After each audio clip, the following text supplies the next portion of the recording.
Ba ba ba da bow, ba ba ba ba ba bow, ladies and gentlemen, and everything in between. Evening, good evening to you, good evening to you all. Ladies and gents, people of the booge, Binfluencer fans, people who have just stopped by for the very first time here tonight. Picking up new listeners, new viewers all the time, guys. New cult members, new attendees or admittances to my caliphate, which I am growing here every week. We get a little bit stronger. Maybe you found me on BlueSky. Maybe you happened across the alternative paper reviews on YouTube. What's up to the people in the live chat? Anybody that's new, that's joining us this evening, welcome to you, especially. Pull up a bar stool to this veritable last orders at the Titanic is really what this is. Every week, doff of the cap to those of you joining in the live chat. Also, to the Patreons, to the channel members, guys. Should we get their names across the screen? Where's the Patreons? Let's get their names across the screen. Hold on. Where are you? Where are you hiding? Here we go. Look at these. Oh, I don't know what's happened to Ian Waters. Ian Waters Benjamin has got some weird characters going across his name there. But apart from that, it's looking pretty good. And don't forget, if you're not on the Patreon or the channel membership yet, it starts at only £1 a month. Fucking bargain, guys. Absolute bargain. I'm not saying you get an awful lot for a month, £1 a month, but it's there. You know, if you just want to say thanks, if you're enjoying the paper reviews and the podcasts, it starts at only £1 a month for a little nod, a cheeky tickle of the bollies to me. Like, good work, Aid. Good work. I'm enjoying your output, Aid. Here's £1 as a token of my appreciation. I wish it could be more, Aid, but it is a cost of living crisis. My rent isn't cheap, so here's a shiny £1 for you. So okay, right. Let's get into it. Who have we got in the live chat tonight? Let's have a look. We got Mojo Sabian. We got Diz. Of course, we got Diz moderating the live chat for me. We've got Yuri. What's up, Yuri? Also known as Stu. Alex French, Steve Martin, Billy Kershaw, all of the gang. The usual hits are joining us once again this evening. What are we going to talk about tonight? What should we chat about? What's been going on this week? How do we make sense of this senselessness once more? We've had Labour continuing to disappoint, have we not? Continuing to chart their course down I should take these off really, shouldn't I? Continuing to chart their course down a reform-trodden pipeline is kind of what they're doing, isn't it? Talking about refusing refugees the right to ever become citizens if they come across the English Channel. We talked a bit about that the other day on the midweek show. Morgan McSweeney is their chief strategist. Don't know if you're aware of that, a guy called Morgan McSweeney. And he appears to have decided that the home county's left-leaning types are expendable electorally if it gets him the red wall's more racist reform types is what they seem to be obsessing over. I'm not saying everyone in the red wall is racist. I'm just saying some of the red wall people, like the Neanderthals, like that, people like that. Some of the red wall's more racist types. I mean, I think we should rebrand them. I think we should call them the Clueless Klux Klan. That subset of people, I think, could do with a rebrand as that. And this week, so there was that aspiration to continue to contain that subset of red wall voters, and that idea, that goal, that aspiration manifested as the refugee visa thing, but also the reform-branded Labour adverts, which we spoke about also a couple of days ago. And I know that it all looks a little bit bleak, doesn't it? All feels a little bit hopeless. But I still think they've still got a couple of options, in terms of how they can handle this, how they can go to market, how they can improve their reputation, how they can excite people a bit more. So here's the options. They can either rein in the press,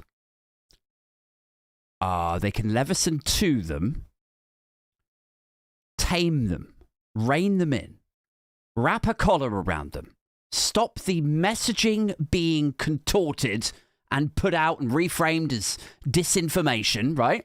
Things like two-tier policing, all of that. The story that the asylum seeker was allowed to stay because his kid wouldn't like chicken nuggets if they sent him back home to Albania, that stuff, which was also, of course, rubbish. The 1 in 10 Londoners are an illegal immigrant now, that kind of stuff. They can rein in the press and then just be honest about the state of things. Like where they have a press conference, he stands up behind a podium and he says, like, unfortunately, like, we've looked at this, we've looked at the stats and the facts and everything, and this is going to annoy some of you, but we do need to be in the EU. We just do. We do need immigration. If what we want is something resembling fiscal growth, it's just a fact. You might not like it, but that's where we are. Maybe things will be different in the future, but for now, that's what we need to get this country moving.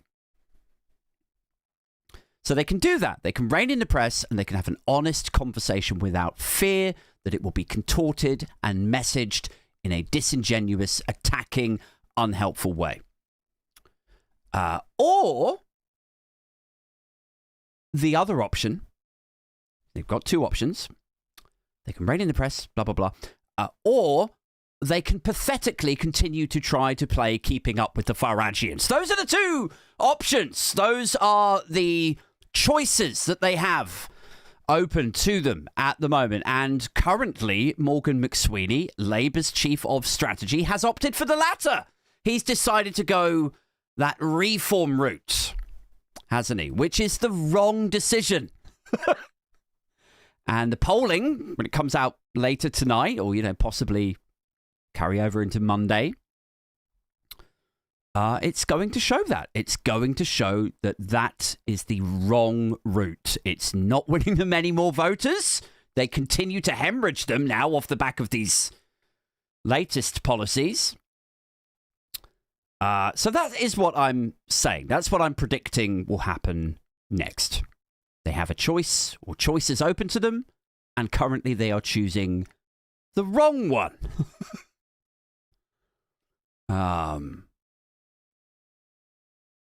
They have the option to have an open and honest conversation about asylum, immigration, geopolitical security. Have that conversation, safe in the knowledge that it won't be misrepresented by the Telegraph or GB News. It won't be wrapped up in conspiracy theories about two-tier policing and a fight on free speech or whatever it was that J.D. Vance was going on about earlier.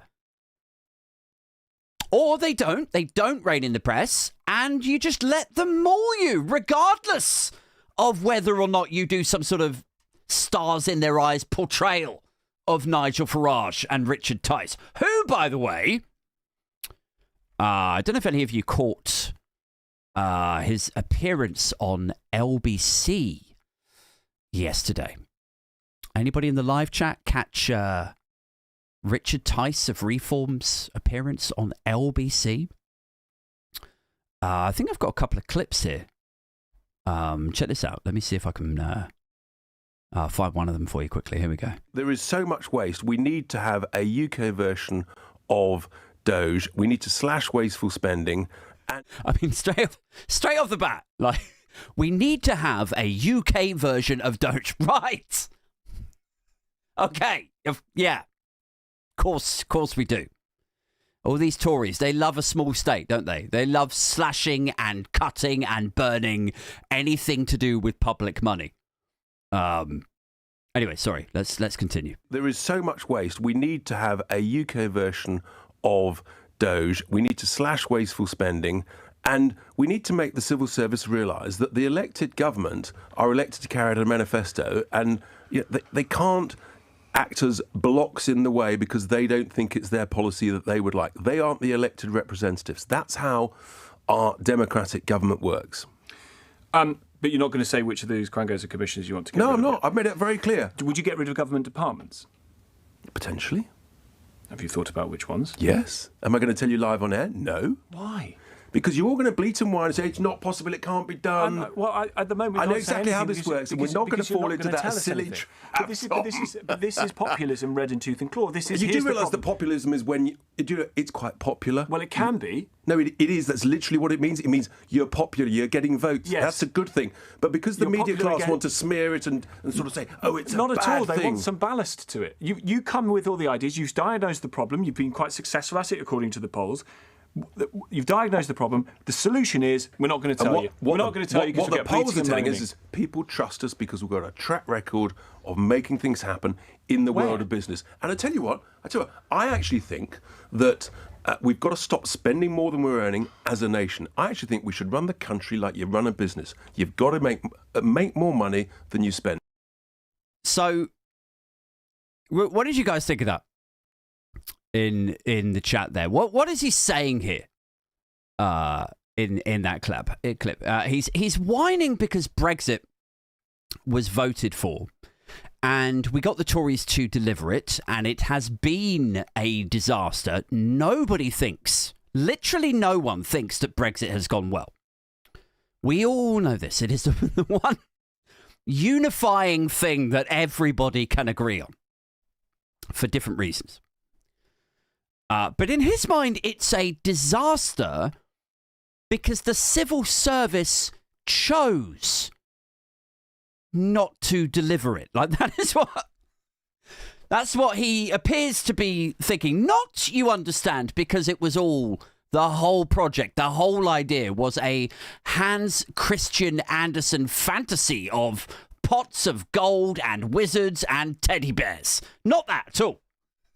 Like, this is the problem with these clowns, is, like, we very rarely venture into the concerning area that we're going into now. Like, I always imagine that people like Farage, people like Tice, both of whom are privately, expensively educated, I always assume that they know these things can't be delivered, and actually they're just chances.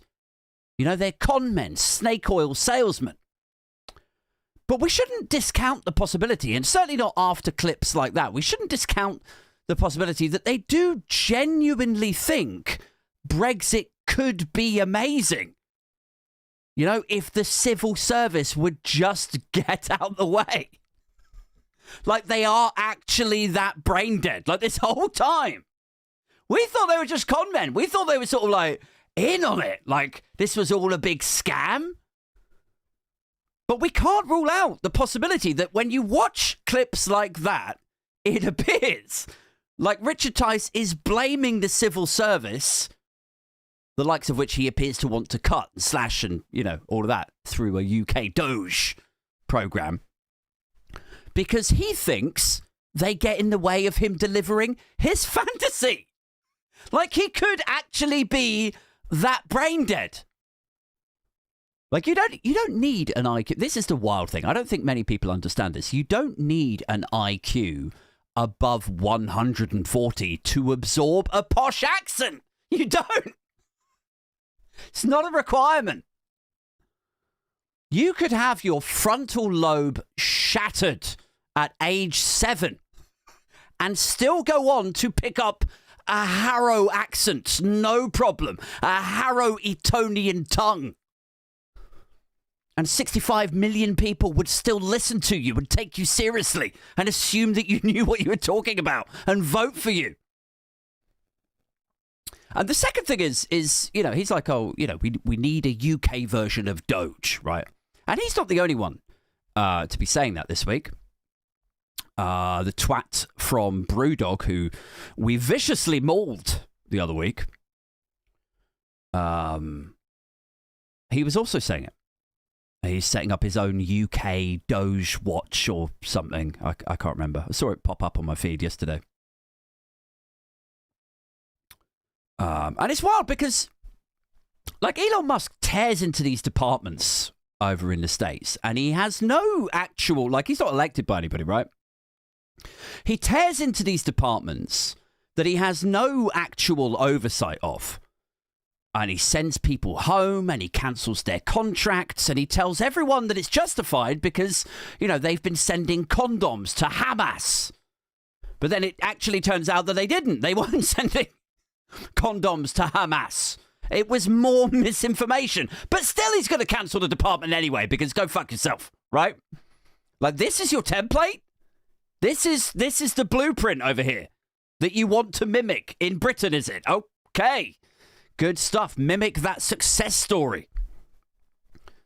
He's out there stripping all these federal committees that would oversee his actual companies, his corporations. It's the regulators that look after SpaceX and the federal committees that look after Tesla and Neuralink and the Boring Company, all the rest of his corporations that regulate him. And he's just tearing into these places and dismantling them all and neutering them to stop them from troubling him further. Right? And that's what you want to emulate over here, is it? That's what you want to create a shit British version of now. And it's attracting some ire. Obviously, you know, from people like me and possibly people like you. But it's also attracting some support here and there, somewhat bizarrely. Not least from former Superman star Dean Cain, who I don't know if you saw me share this on Instagram the other day. But there was basically on Twitter, I saw this being shared around. There was somebody complaining about Musk and what he's doing, and they were calling it a coup. They were like, you know, he's an unelected billionaire, and nobody voted for this, and so then Superman Dean Cain sees this, and he quotes it. And he says, really? Because I voted for it. And I'm really happy with the work that Elon is doing, is what he says. And so then somebody claps back to him and goes like, oh, really? Right, so what exactly did you vote for, Dean? You know, meaning like, you know, if Musk is still unelected, so you didn't vote for him. And none of this shit, this coup-like behavior and conduct, none of this was in Trump's campaign, was it? It was all like, oh, I'll bring down the price of eggs. I'll stop the wars on day one. We got to get rid of Biden. He's a disaster. He's a disaster. It's all of that shit. Plus a few face nappies. Do you remember the nappy stuff? Rows of people with the ear bandage shit going on. That was his campaign. None of this was. So they're like, what exactly did you vote for, Dean?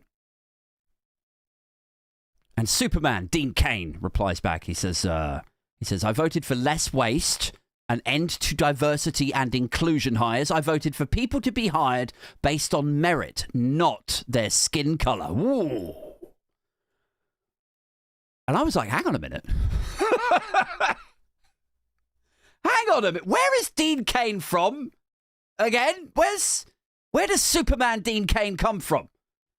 And I swear to God, every time, whether it is, you know, Don Jr. or Jared Kushner or whoever, like people who talk about bringing an end to DEI, people who should be hired, like, well, let's bring an end to DEI. People have to be hired on merit, not their skin color. We need to hire people based on merit again. And it's like every time it took me about 10 seconds to Google him and to find out that he's a fucking Nepo baby. Like his dad His dad was a screenwriter and a director from the 80s, like 1980s Hollywood. His dad is Christopher Kane. He produced and directed Young Guns. And magically Dean Cain becomes a fucking Hollywood star. Hired on merit. Go fuck yourself. Anyway, so back to the Richard Tice thing. They want a UK Doge thing, don't they? And Tice says there's too much waste, is what he says. You wouldn't believe how much waste there is, according to Richard Tice.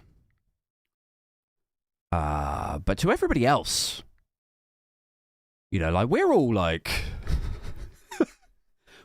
15 years into the third round of austerity over here. You know, it's like the care homes are fucked. The nurses are like 10,000 short. Nobody can get an NHS dentist. Schools are crumbling. Universities and entire local authorities are going bankrupt. And this cunt's like, you see? You see all the... Just take a look around, man. There's so much waste. And we're like, where? Where is the waste? Show me the waste. You lot, all of the Tories, all of the Carlton Club lot, you lot have cut everything back to the bone. It's threadbare. Like when the reports came out, this is only going back about a month, wasn't it? Something like that. When the reports came out that Rachel Reeves was instructing representatives from each of the like ministries, you know, Secretary of State for this bit and then Secretary of State for that and the Ministry of this and that. She asked literally every department sat round the number 10 table to put in 5% efficiency cuts across the public sector. And I fucking laughed. Like, how? How? How are you going to cut 5% from what is already threadbare on the third round of austerity? Oh, there's got to be some more efficiency. Yeah, it's too much waste. Too much waste. You wouldn't believe the amount of waste that there is. Government waste and public sector waste. So that's the first clip. Of him. I don't know if I've got time for the second one. I don't want to spend the whole hour running clips of fucking, you know, monorail Tice over here. But the second one that I had earlier is one where he was saying that he was going to tax farmers if they choose to use their land for solar panels, which I thought was interesting. It's the reform policy. He's going to tax farmers if they, of their own volition, should be the free market and all of that, if they choose to use their own land as they see fit for solar panels. And then there's another one where he's vociferously defending the oil and gas industry and pretending that North Sea oil would be our oil, and so it would bring down prices. But of course it won't. It would be licensed off to a corporation or two, you know, like Shell or BP, who would then sell it on the global market at global rates. He's pretending, though. Pretending is a nice way of putting it, I think. He's pretending that reform and a focus on fossil fuels will somehow make energy cheaper, even though we've had fossil fuels for fucking decades and it's just got more expensive. No matter how much we subsidize those industries with. And, you know, conversely, we also know that wind and solar are actually the cheapest way now to generate energy. Like, the whole thing is so snaky. It's so disingenuous. It's unreal. You know, he's like, we've got to subsidize oil and gas because oil and gas is how you get growth and it's how we're going to end up with cheap energy and it's our oil and we should drill for our oil so we can start bringing people. Like, it's all of it's lies. All of it is false, lies, disingenuous, manipulative nonsense. the whole thing. And it's always like it's so easily dismantleable, you know, and the callers themselves, to be fair to them, you know, I'm not a massive fan. I think there's a lot to be said about, you know, phone in, call in radio, you know, because it's basically like taking idiots off the street, isn't it? I mean, look, I've phoned into LBC a few times, so I'm not, you know, I sound like a massive hypocrite now, but, you know, sometimes you listen to a call and you just go, oh my God. It's like listening to panelists, but it's just somebody from down the street trying to exorcise an opinion, and it's being taken seriously on the basis that it's kind of like a vox pop. It's a vox pop that is then broadcast out to the nation and taken seriously. But anyway, the callers on this show with Richard Tice, to their credit, made him look ridiculous, just utterly without credibility. Like this one woman phoned up, she was like, it's so sad to hear him say this because all of what he's just said is false. I was like, yes. And yet, you know, next week he'll be back on Question Time, or Farage will be, or, you know, Richard Tice will just be back in the same studio, but with Nick Ferrari or someone. They'll be equally nice to him and welcoming, just like they are all the time. Oh, you come in, Richard. Yes, with your private school tongue and your shattered frontal lobe. In you come. Sit down, old boy. Sit down, me old mucker.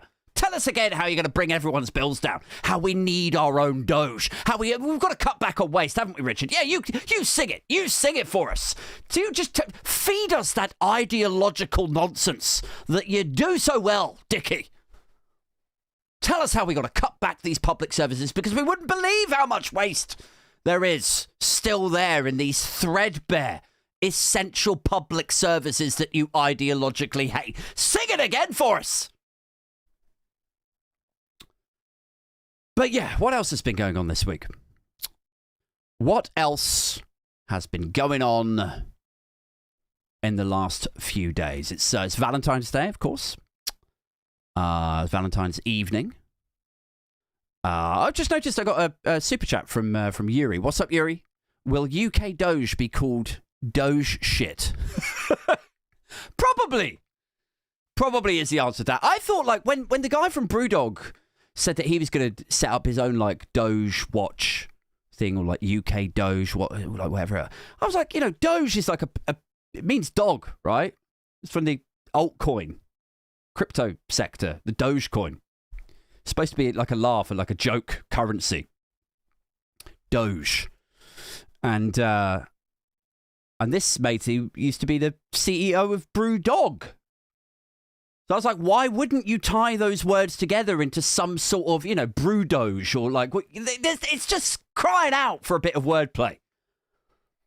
But this simpleton fucking oxygen-starved Crayola chewing cunt is like, oh, I'll just call it, actually, I don't know why I'm doing a southern accent. It should be Scottish, right? I'll just call it UK Doge. I'll just call it, oh, that'll do. Actually, I think he sounds a bit more Edinburgh than that. I went a bit Billy Connolly, I think, there.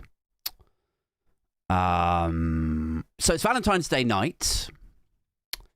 Valentine's Day evening, guys. Thank you for spending it with me. It means a lot to me. Doesn't mean so much to my girlfriend, who is inside our house alone right now. I saw Prince William and Kate in the news earlier. Prince William and Kate, friends of the show. They released a photo of them kissing in the woods for Valentine's Day, which is that's nice, I think. The photo of Kate is, well, you know, it's photos of Kate is a subject that we keep returning to on this podcast, isn't it? After her silly foray into photoshopping that time. The faked AI photo that went round the world. and was pulled from circulation by 3 international news agencies and had all the metadata conveniently scrubbed from it. That's that time. And then, of course, followed lots of speculation about Prince William and Kate's former friend, Rose Hambury. And then recently, somewhat quiet reports, perhaps not so, in keeping with the Valentine's Day broadcast, but recently, quiet reports that Kate has actually moved out. Indeed, you can Google this. Kate Middleton has actually moved out from Prince William, like from the family home, and she's moved back into her mum's house. I don't really care about the gossip factor of this, of like a marriage falling to. I don't really give a shit. Like that doesn't. It's none of my business. I don't care. It's like I'm sad. It's Valentine's Day. Love is dead. Well, whatever. But I'm sad that a marriage hasn't worked out and that maybe allegedly, reportedly, maybe there's some sort of issue there. That is sad. But it's more the media, the weird blanket press gag about this sort of stuff that concerns me, that interests me. Like the whole sort of tabloid rags to royals relationship. It's just so fucking weird. It's so weird. For this country, for a first world country in 2025. Like, who is paying for this? Who's actually paying for this? For the, royal press relations, public relations team, the reputation management consultants, putting out photos of them looking like a couple, but it's a photo that's clearly from about a fucking year ago, and nobody's talking about the possibility that they might have separated. Like, who is paying these PR guys to romance and schmooze the people in Fleet Street to stop them right there? Are we paying for it? Is it us? Is it our tax money that's paying for this weird PR fucking... Like, it's our tax money, isn't it? That's the mystery. It's our tax money paying to spare these leeches their blushes. Like, I tell you what, we need a UK Doge, guys. We need to cut the public expenditure waste. Clearly, I've just found some. I'll tell you something, actually, that is quite interesting. Royals wise. God, this is turning so fucking Daily Mail, isn't it? Used to be a politics and satire show. Now it's just like, oh, let's talk about what happened in Windsor this week. No, God. Shoot me. Shoot me in the fucking head. But here is something that I found, a little bit interesting. Did you know Prince Andrew, another friend of the show, he's always welcome on the pod. Anytime you're free, Andy, anytime, you just jump on the Skype and we can have a chat. You're very welcome on this show, mate. Prince Andrew was obviously in the news a couple of weeks ago. Don't know if you caught this. He previously said that he had broken up with Jeffrey Epstein, with his friend Jeffrey Epstein, in November 2010 on that infamous walk in New York through Central Park. But recently it's come out in a Financial Conduct Authority investigation, and stay with me here, but basically this FCA investigation, like the former head of Barclays is a guy called Jez Staley. Now, Staley is being banned by the FCA. They want to ban him from any involvement. Like, you can get struck off in financial services by the regulator, right? Entirely. A bit like a doctor.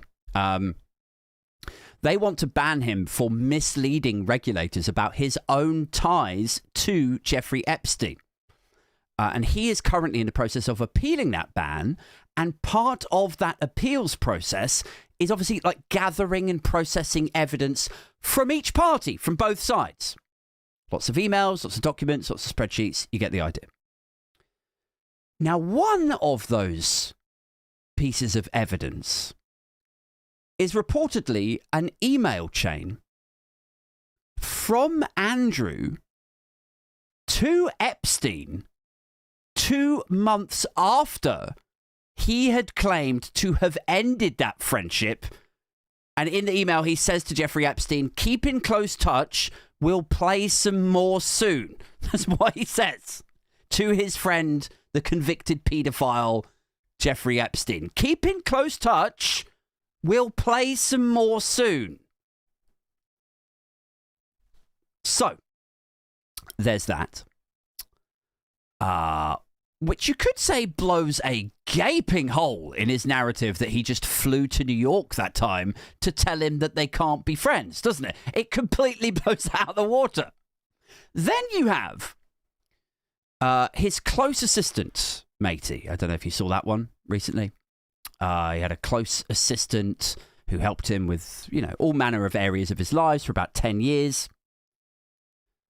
And that guy turned out to be a spy for the Chinese state. I don't know why it makes me laugh because, like, I imagine Andy, getting to New Year's Eve and being like, all right, it was a tough year again. But you know what? New year, new me, new beginnings. Who's going to clink, click, click, click, pop the champagne. Happy New Year, everyone. New beginnings, new start, like that. In the first, month of January. It's like the worst fucking time for him. Again. Anyway, so now as of this week, you've got Trump's new FBI director. It's a guy called Kash Patel, committing to reveal, or investigating and then revealing everything that happened. All of the names of those involved. And so Andrew is reportedly fucking terrified. By all accounts, that he could get subpoenaed. He could get dragged into a courtroom in New York, be forced to answer questions. He can't fly to the United States now because of this. He doesn't know what's going to happen to him. He can't fly to New York, even if he wanted to, even if he had to fly to New York to break up with one of his other friends. He wouldn't be able to do it. And so now, stay on point, Thompson. So now on top of all of that, after the we'll play some more soon emails, after the Chinese spy stuff, after the possibility that he will get investigated by the FBI soon, apparently now his daughter Beatrice, here he is, here she is with Fergie, Prince Andrew. His daughter Beatrice has basically cut him off. Guys, there's a report here in Geo News. It's not being picked up, not being published by anybody in the UK press. Make of that what you will. But they suggest that she's in this mindset where she's like, I have to think about my daughter and giving her the best shot at a good life that is untainted. And, frankly, that's not going to happen if she's associated with you, you fucking creepy, trafficked children fucking motherfucker. So sorry, but just no. No, Dad. No contact with her baby. And it's hard sometimes, isn't it? It's hard because, you hear all of that litany of bad luck and repercussions and being cut off. And, you're like, oh, God, now his own daughter is cutting ties. And his brother, the king, has financially cut him off and trying to turf him out constantly, and he's been humiliated on the global stage. And anyone in his position of power and influence when he was trade envoy or whatever the fuck it was, anybody could fall victim to a spy, and And you hear all of this stuff, all of these things on top of one and the other, and the daughter doesn't want anything to do with him, and he can't even see his granddaughter now. And you hear it all, and you just think, actually, you know what? Like, I'm starting to feel a little bit sorry for him. You know, to be honest. Like, imagine being in your late 60s and basically not even your own family want anything to do with you. You know, and you're the butt of everyone's jokes. And every time that anyone criticizes, like, Harry and Meghan, they can just clap back and go like, well, at least they're not fucking kids on the Lolita Express, hey? You know, like, it's just constant jokes and references. And you put yourself in his position, or you imagine how he's feeling, and it kind of gets you, you know, in your lesser moments, when the empathy is running, as indeed it should, kind of gets you a bit sympathetic, I think, sometimes. So, I don't know, man. I mean, I thought, and look, hear me out. Just indulge me for a moment, if you will. I thought that something that we could do on this show, in true disappointments fashion, I thought it might be fun to just look back at some of the reasons we absolutely should not feel sympathy for him. Just to remind ourselves. Let's just remind ourselves of some of Andy's greatest hits, shall we? In 2010, guys, Andrew was staying with his friend Jeffrey Epstein. And he was overheard complaining how Prince Albert of Monaco does a bit of work in the day and then goes out in the evening and does whatever he wants. And he can always get away with it, or, you know. But he can't. He was moaning about how he would get in trouble if he went out and did exactly what he... Oh, dear, Andy. My heart fucking bleeds. And that was in, 2010 that he was overheard complaining about that. That was 2 years after Epstein had already been arrested and charged with soliciting sex from a child in Florida. So Andrew was presumably, apparently, allegedly complaining that he couldn't get away with continuing to go out and have fun at nighttime with friends like his convicted paedophile one. And maybe it's not for us to question the nighttime proclivities of our betters. He denied he had ever met Virginia Giuffre. His lawyers said that she was just after money. They tried to hide behind an earlier settlement between she and Epstein. They attacked her credibility, her memory, before finally paying her a rumoured $16 million that originated from our taxes. He said he couldn't have slept with a trafficked child on the night in question because he was actually taking Beatrice to a birthday party at Woking Pizza Express, a birthday party that Beatrice subsequently said she had absolutely no recollection of. So you see, now I've reminded you of all of this stuff. Now you don't feel so bad, do you? You don't feel that sympathy. So, there we go. Now we don't feel so bad about Andy and his lot. How long? Here's a question for you, right? People in the chat. Let's flick it back to the chat. How long do we think it will be before Andy goes commercial, guys? How long do you think? Until Andrew just bites the bullet and goes fucking commercial. Because before all of this, he was broke. That's kind of what led him into Jeffrey Epstein's periphery, was his insatiable lust for cash and the high life. Epstein paid off Fergie's debts. Epstein afforded him that prince, that regal lifestyle that he thought he was owed. Andy loves the cash, man. And since all of that has, blown up, I mean, that love, that need for cash doesn't go away, does it? And now he's got even less of it. So how long before we think Andy goes commercial? Like if Harry and Meghan left the firm and went Spotify, right? If Harry and Meghan left the fam and went Netflix, You know, and that's how they are paying for their post-firm lifestyle now, right?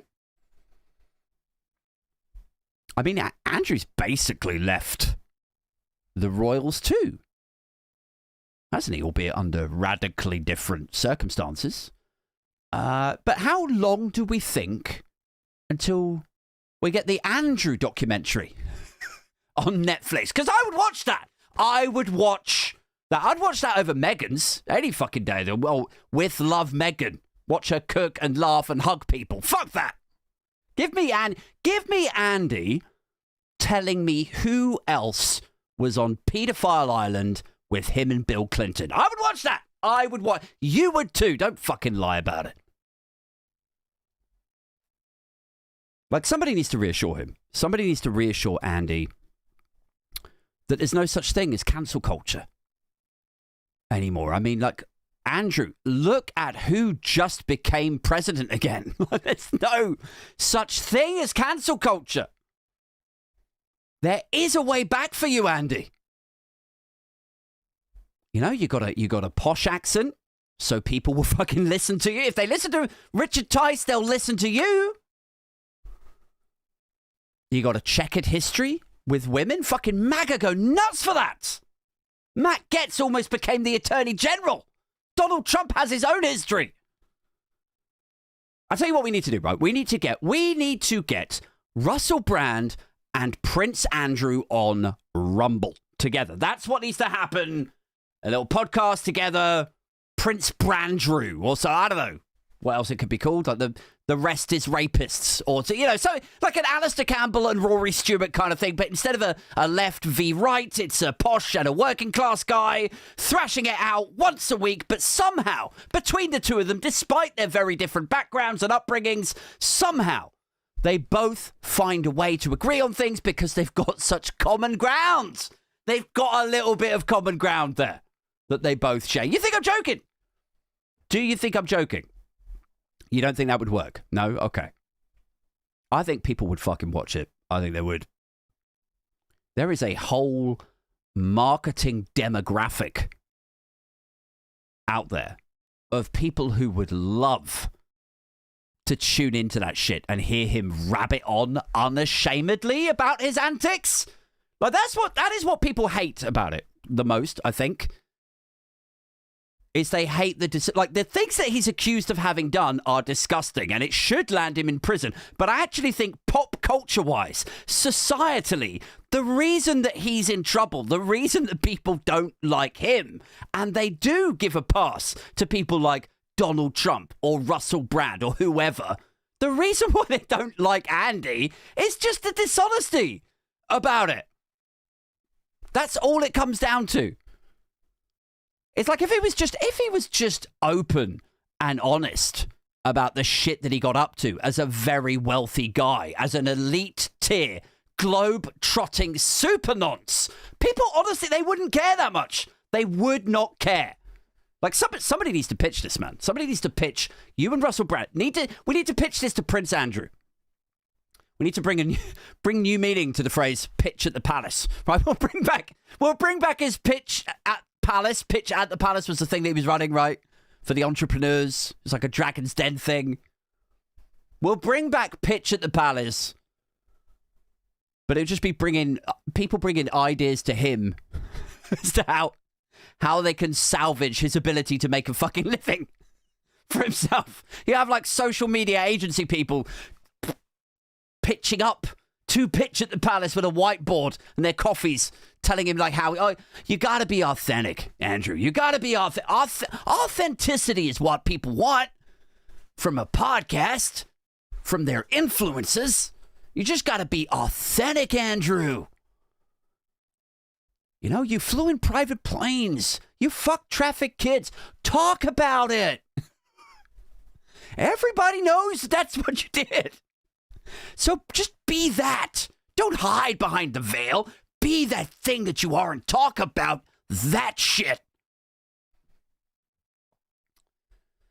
I mean, I'm taking a piss here a little bit, right? But there is some truth to that whole thing.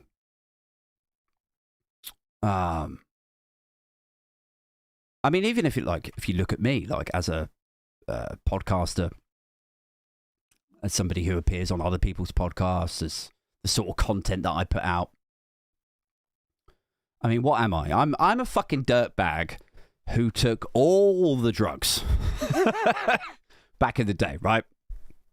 I slept my way around London. I made a tit out myself a lot. I was just for years, I was just a coked out mess, having hangover sex on a Tuesday morning when I should be on my way to work while fighting the urge to vomit. Like, that was my life for a long time. Just a category A fucking booze hound dirtbag. But you all know that because I don't hide from it. I just say how it is or how it was. It's out in the open. I'm not ashamed of it. It's authentic. But if I was on BBC local radio, preaching to people about the dangers of drugs and family values, like, it would piss people off, wouldn't it? People would be like, hang on a second, I remember that guy. He was not like this. That's not who he is, right? It would piss people off. It would be the hypocrisy, the lies, the dishonesty. You got to be authentic, Andy. You got to be authentic. You sit here, and Russell, you sit there, and twice a week you can trade stories about the shit that you used to get up to before you both totally ejected in and became good people. Like Russell. Russell's a good person now. You're a Christian, aren't you? Right? Or maybe the other way back for Andy is that, he just blames it all on coordinated media attacks and dark forces, like the rest of them. Then it'd be golden. All I'm saying is there is a way back. There is a way back for Andy. I mean, look at fucking Kanye, man. Look at fucking Kanye. Kanye said he loves Hitler. Started selling swastika t-shirts. And he's still on X now. He's still on Spotify, making money off those streams. He could probably, even if they took that away from it, he could probably stand for reform in the locals. We stood up on a podium with a fucking swastika over here and fucking Elon Musk goose stepping over there, and still Labour would probably just stand on the sidelines like, well, let's not rush to judgment. Let's hear him out. Morgan McSweeney just clapping from stage right. Mm-hmm. Yeah. Let's not ruffle any feathers. Let's just see how he polls, and then if he polls well, maybe could you learn the lines, Keir? You could lip sync it next week. Guys, that's it for the podcast. Should we wind it down? Should we do the lock-in? We'll do a little bit of Q&A.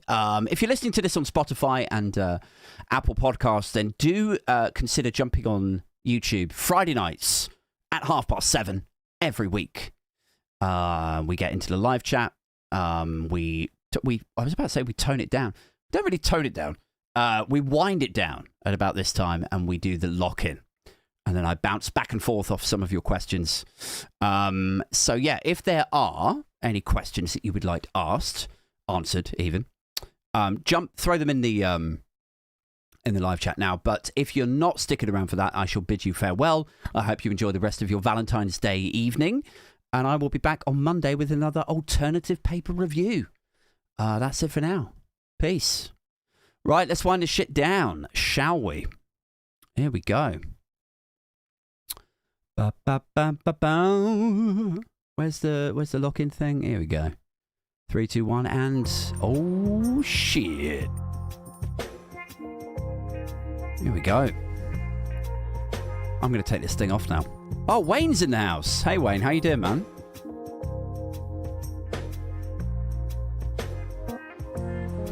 Ba ba bum bum bum.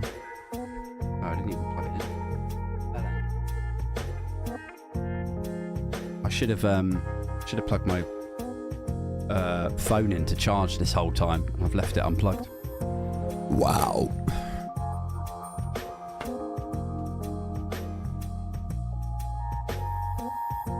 There we go. You got a question? Zero says, I got a question. Why aren't you taking your wife out on this day? Mate, have you got kids? We have kids, and it's a no.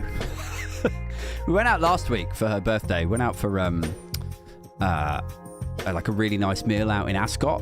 But it's like, people who have kids will know this, that you budget for like a nice meal, which could be, you know, if there's two of you and it's a nice place, you're looking at like over a ton, right?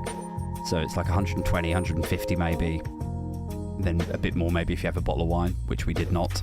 But then either like you're looking at like taxi money as well, which we didn't, like I drove. But then also on top of that, you're looking at like babysitter money, which is like 60 quid for the evening. So it's a bit like, fuck, can I really stretch like 2 nights out, one after the other? So I left it for this week. Oh, man. Sweaty Betty Swallocks, as it were. Blue Badger says, gave my wife a lie-in for Valentine's Day. That's nice. I gave my missus a card. I think you've got to do a card, haven't you? You have to do a card. If you don't get a card, you're in trouble. Because you need to show that you love your partner and that you've thought about them. That's the key thing. And I was raised, for better or worse, to believe and understand that cards are actually the real important thing. So like, you can not get somebody a birthday present if you like, but you absolutely have to get them a fucking card. I remember a couple of times I did not get people cards, and my mum is just so like over the top about it.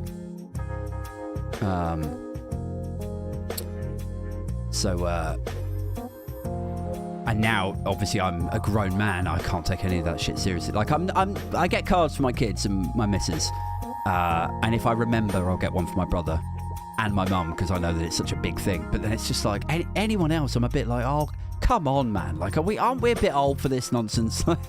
And if I do forget to get somebody a card, and then it comes back, like there's some gossip, some criticism that comes back, like, so you didn't get your so and so a card, I hear. I'm just like, I don't give a fuck. Like, who cares? The appropriate reaction to not having received a card from me is, in your brain, you think to yourself, oh, oh well. Like, that's as far as it should go. It shouldn't be like, oh, did you know that your son didn't get me a card? Like, what? How old are you? Let it go. And that has happened about 3 times. Like, who gives a fuck? Like, close relatives I'll get cards for. Sorry, I'm going way off on a tangent here. Bit of a rant. A few years ago, this is quite a funny story. My stepsister got really funny with my brother because he didn't get her a card. And I just found the whole thing fucking hilarious. I was like, I'm sorry, how old are we? Why is this such a burning bridges, like, weird thing? And everyone was like, oh, I don't know. Just try and make it better. Try to fix it, whatever it is. I'm like saying to my brother, all right, off you go then. Like, it just seemed so over the top and like not worth creating some sort of grudge or problem about. I don't know. People get funny about different things, don't they? I used to know a guy who got really funny. Like, all of us as mates when we were younger, you know, we'd go around each other's houses, we'd smoke a doobie, or we'd have a few beers, or, you know, you'd wake up the next day on your mate's floor, and just, you know, you just hang out. And I remember one time we went round this one guy's house, and my other mate just sat on his bed, like, you know, just hanging out, looking at CDs, just sat down, and he got really weird about it. He was like, you don't just sit on someone's bed, man. Even now, to this day, I'm like, what was that all about? What? Like, that's such a weird thing to get funny about. Like, your mate is in your room looking at your CDs, and he sits down. That seems appropriate. That's all right. You don't just sit on someone's bed, man. Like, all right. I guess you don't. I guess, I don't know. As someone who is all about saving the planet, I do not advocate for cards, says Wayne. Yes, I mean, it's a fantastic waste of paper, isn't it? And a lot of it, I think, like, when you... In the early days of a relationship, I think it's nice. It's cute. It's sweet. But when you've been together for, like... You know... Me and my missus have been together for, like, 12 years. And it's like... It's important to show them that you love them and that you've thought about them. But it is also, like... I don't think she's excited by the prospect of getting a card from me. I think it's, like, because... Both of us are like, oh, should we do it? Yeah, all right, fine. So, yeah. Zero says, I get it. It's his space, dude. I guess so. Just, it's not something it would ever even cross my mind. And even if it did cross my mind, I'm always amazed by the confidence with which people voice those sorts of concerns. Like, even if I was funny about it, about someone sitting on my bed, I would have a little PR department in my brain that would be like, don't say anything though, because they'll think that's weird, and you'll be weirder than it is annoying to you that they're sitting on your bed. Does that make sense? So I would just be like, I'm not going to say anything. Like, that's annoying, but whatever. So for me, I would probably hold back on it.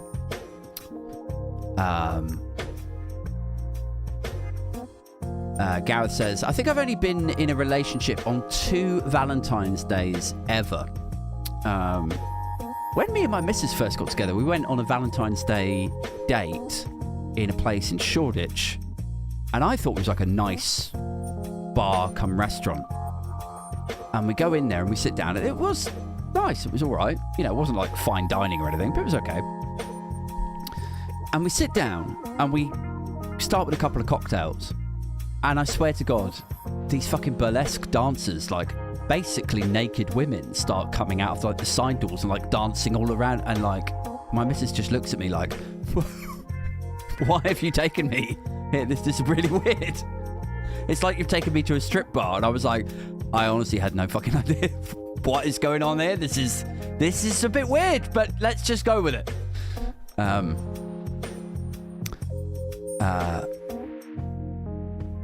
So yeah, I mean, look, if I don't have any problem with burlesque dancers dancing around my cocktail and my food when I'm just trying to fucking eat and charm my date, probably don't have much of an issue with, you know, my mate sitting on my bed. My standards are pretty low in that respect. I sent my ex-wife a Triffid for Valentine's Day. What? I said it with flowers. Yeah. You get dancing girls in McDonald's, says Richard Marsden. Hey. I know, or at least knew, how to treat a lady. So you got to take them out to a nice place that shows them that you value their company and you are sort of invested in at least a medium term.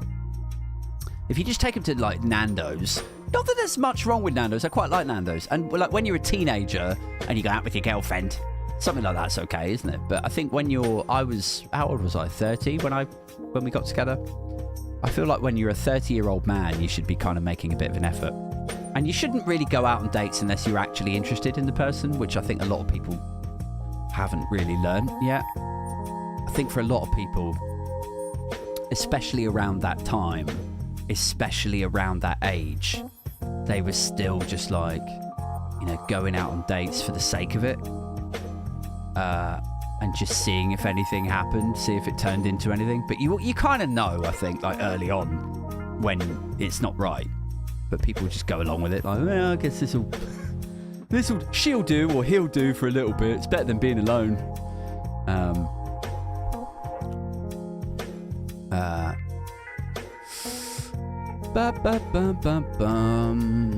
What is fine dining, says Richard Marsden? It's like sort of, you know, I don't know if you're being sarcastic there or not, but it's like, you know, like a really nice restaurant. And the way it's always explained to me, I'm not really a massive fine dining guy, but my missus is a real foodie. It's like it's more of an experience than a full, fulfilling meal. I remember we went to this place in Farringdon one time. It's called Garçon, I don't know. And it was really nice, like very posh, very small and intimate. And again, like I just wanted to show her that I was, you know, taking this seriously, and I wanted to take her to nice places. And we went in there, and it was no shit, no joke. These were the tiniest little portions. And I remember joking to my friend the next day, going like, I was fucking starving when I left. It's the first time I've ever gone out for dinner and left the restaurant hungrier than when I walked in. It was insane how little these portions were. And then they were like, thank you very much for coming. Here's the bill. It's like 270 quid. You're like, fucking hell. I mean, it was outrageous. I'd never dined anywhere like that then or since, to be honest. I remember like moaning to my mate, going like, I mean, they may as well have fucking punched me down the throat on my way out. Like, oh, thanks very much for coming. Like, punch me in the throat, make me vomit everything out, just to make me that little bit more hungry. It's fucking insane. Insanely expensive. I have no appreciation for that sort of stuff. I'm such a, you know, uneducated heathen. But as I say, my missus is, you know, bang into the like cuisine and fine dining and experience and all that. So, you know.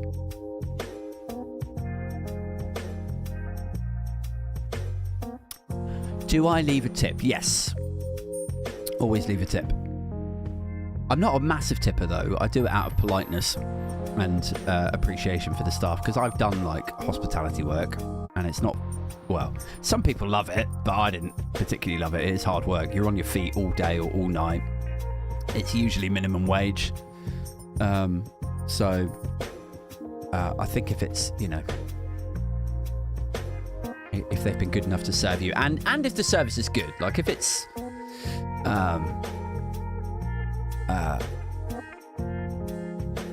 if they're like, one time we went out for dinner in Guildford, just a fairly bog standard like Italian place, and the service was fucking horrendous. And it was like they put us upstairs away from the other diners. Maybe we were too ugly to dine there, I don't know.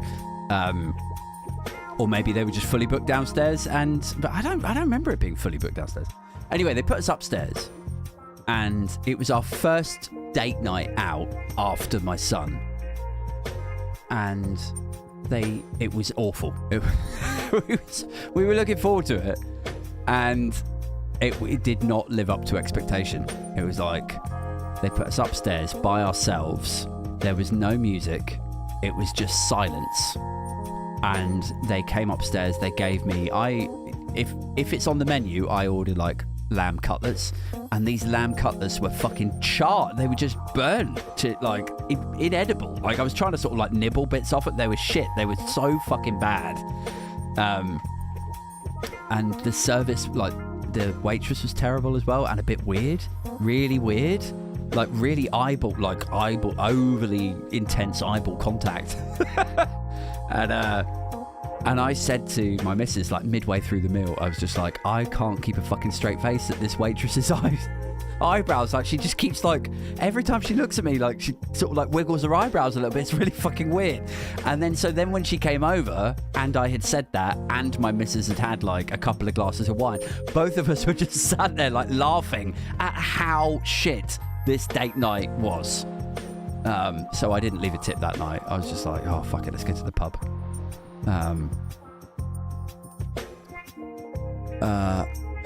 Billy Kershaw says, Aid, it's reassuringly expensive. Where is that? What's reassuringly expensive? Oh, just got a new subscriber. That's nice. That's jolly nice.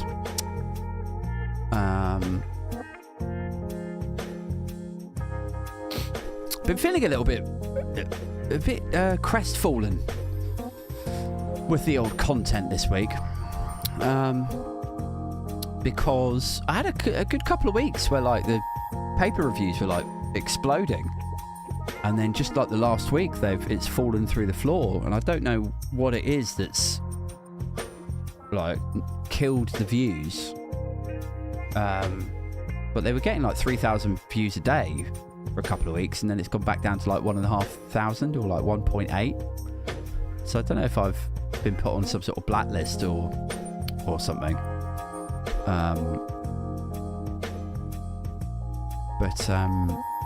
But yeah, I've been sort of thinking like recently, like how can I get my channel to? I suppose this is what every like content creator thinks about and worries about.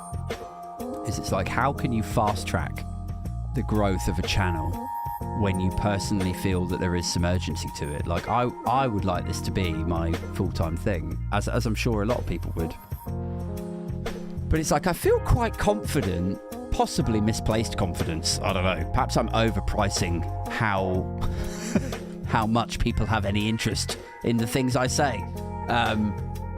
But I feel like, you know, between the podcast and the paper review, I feel like there's some value to some of it. And I've heard from a few different people. They're just like, to be honest, your big problem, mate, is you just need more people to see what you're putting out. It's like it sort of bubbles up like under the surface, so people who know what you're doing like your stuff, but there's a whole fucking chunk of people, like hundreds of thousands of people out there who have no idea what you're doing and are not exposed to you in any way. And I'm like, but how do you fucking solve that problem? How do you do that? And the only thing I can think of is like running some sort of massive advertising campaign, but who has the money to do that? So I don't know what I'm going to do. I need to get out of this sort of existential funk, though. Because it is, like, the last couple of days I've just been like, what am I going to do to get this to explode? And it's, Tackleberry says, crossovers with other creators to steal some of their subscribers. That's an option. Yeah. I'm on, do you know what? I'm on LBC again soon. I'll be on LBC in, I think it's about 6 weeks. Might be a month. Like super early April, I think it is. So maybe that will help a little bit. Maybe I could grandstand. Maybe that's what people do, isn't it? When they go on LBC and Talk TV, is they grandstand about something, they thump their fist down and really nail the point, and then it gets clipped. And it goes all over Twitter. So maybe I'll do that. And then maybe I'll come back and clip this bit and bookend it like right at the beginning.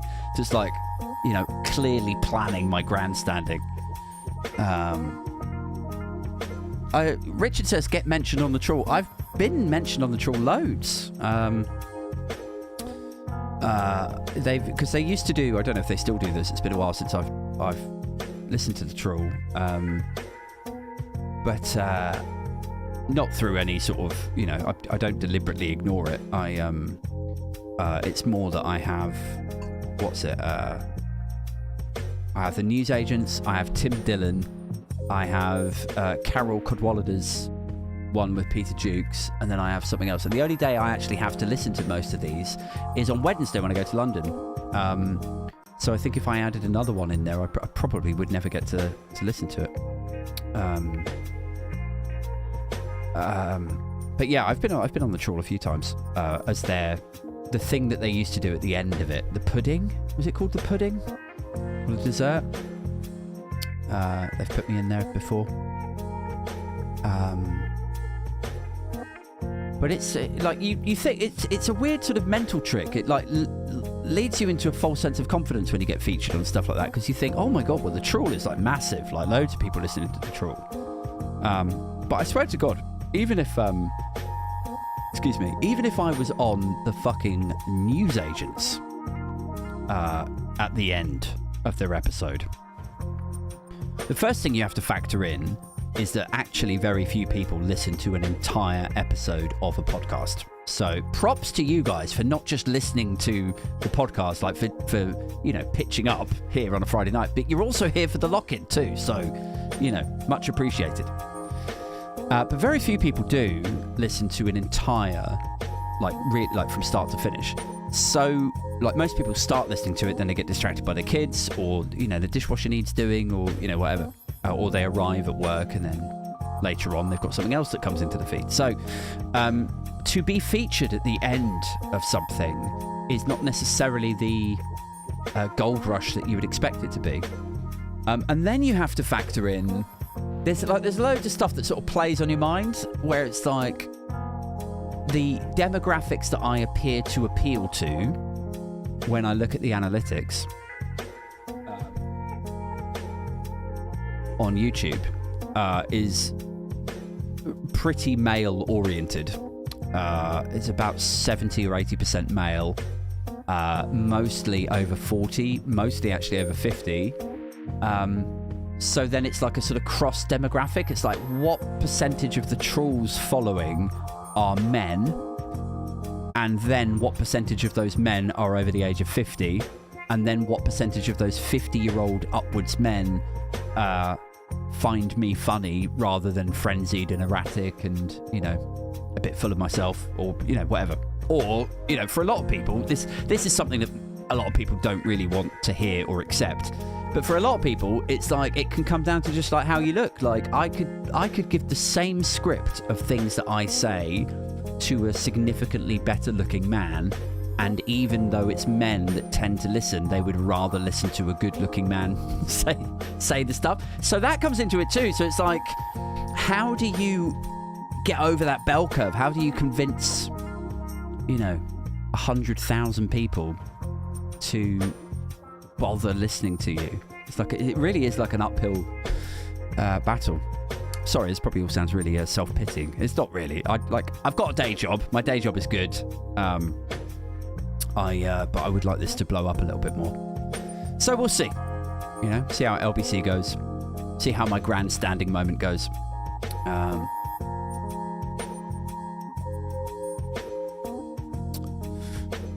Tackleberry says, shit, I am your average subscriber.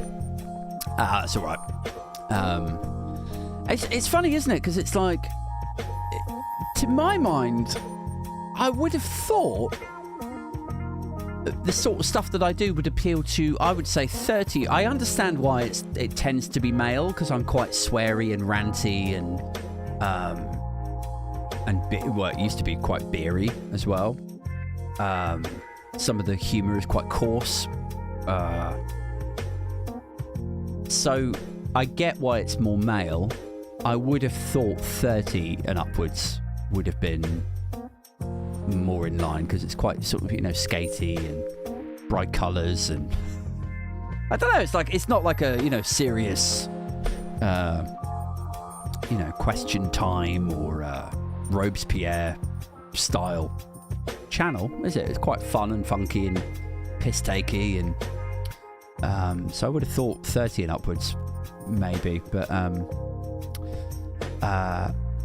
yeah, I'm happy with the demographic that I've got. You guys are pretty cool, and I think like one of the good things about appealing to more people in the demographic that I do, or rather, one of the good things about the community that we've been able to build around the show is that everybody, I think by the time you reach like age 40, 50, you've probably like smoothened out the edges of like who you are and what you're willing to accept and what you find funny, and you don't feel ashamed about what you find funny anymore. And so I think that's quite a cool thing, is like the community that has built around it, like in the Discord chat, in the live chat on a Friday night, is actually really quite cool. It's really respectful, very supportive. Everyone's like, it's really nice to see everyone talking to each other and like bigging each other up, and so I think that's a really nice thing. I think if it was a younger audience, if it was like teenagers and 20-somethings, there'd be a lot more trouble. Be a lot of people like trolling and causing problems. So I'm really happy with the with the community that we've been able to build here. Diz says it's lovely. Yeah, you're lovely, Diz. Diz helps me out with the moderation every Friday night, and she is a bloody superstar.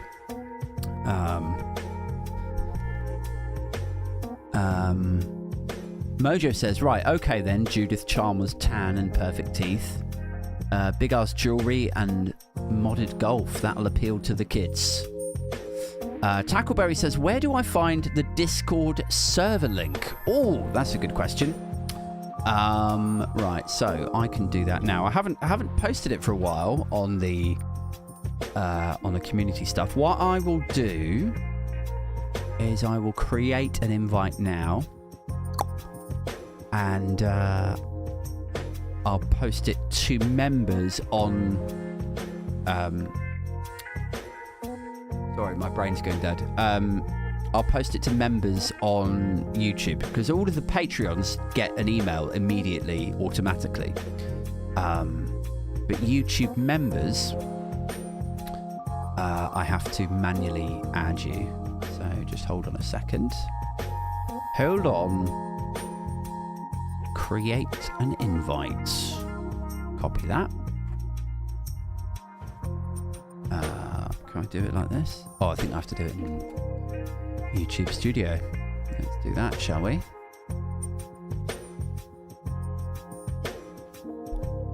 Here is a link invite to the Discord.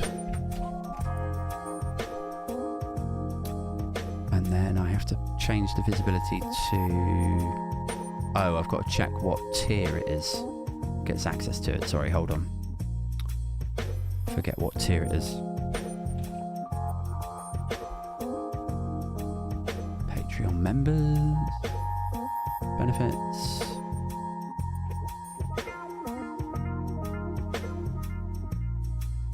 Ba-ba-ba-da-ba. Membership.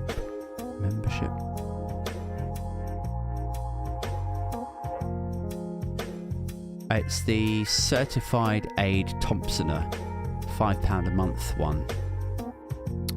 So let me just, I'll post it here. Here's a link. Here is a link invite to the Discord if you are on the Certified Aid Thompsoner tier and up. Then I have to change the visibility of it. There we go.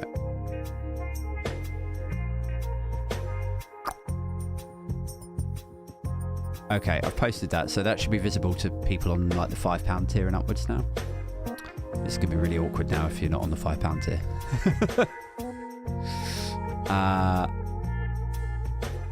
Yuri says, any more God tier chats happening? Yes. Should I could post a thing now about that too. Who wants to attend a God tier Skype chat with yours truly?